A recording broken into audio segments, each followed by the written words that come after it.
In school, I was a pretty bolshy, confident kid.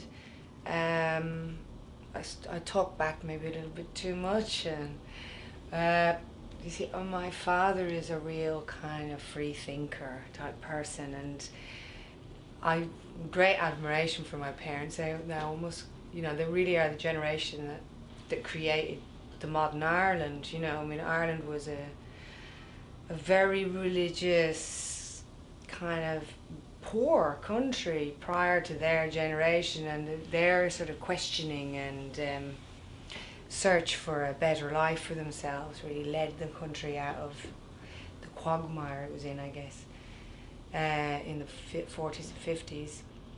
And so I was a very questioning kid, and I came from a family of questioners and free thinkers, so that's what I was like.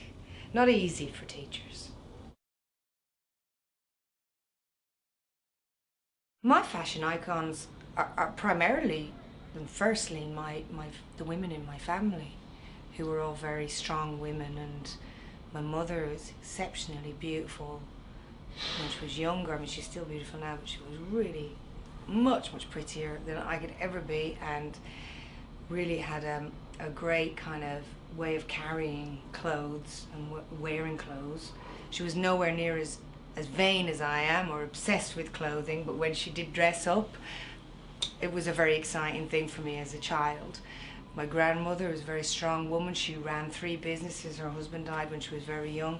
She wore very kind of masculine clothing. She wore a lot of like pinstripe, kind of double-breasted jackets with skirts and full-length fur coats, and always with the leather gloves and always with the red lipstick.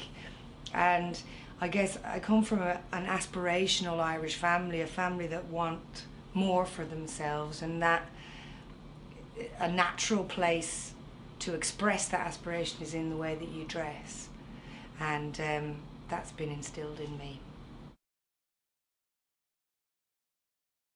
My auntie Linda, who's another woman who's a big inspiration to me, my mother's sister, didn't have any daughters.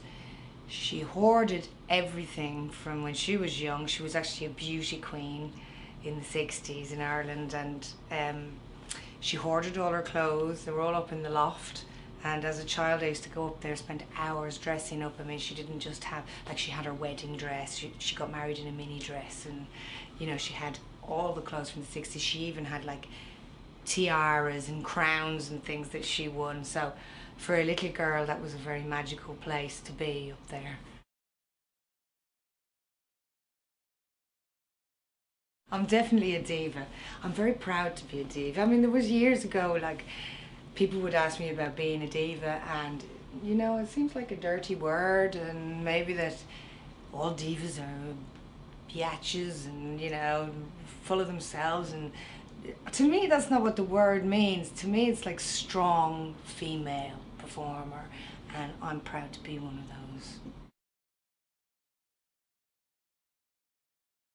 Women don't have very much power within the industry. I think most of the people that run the record companies and so on, they're all men.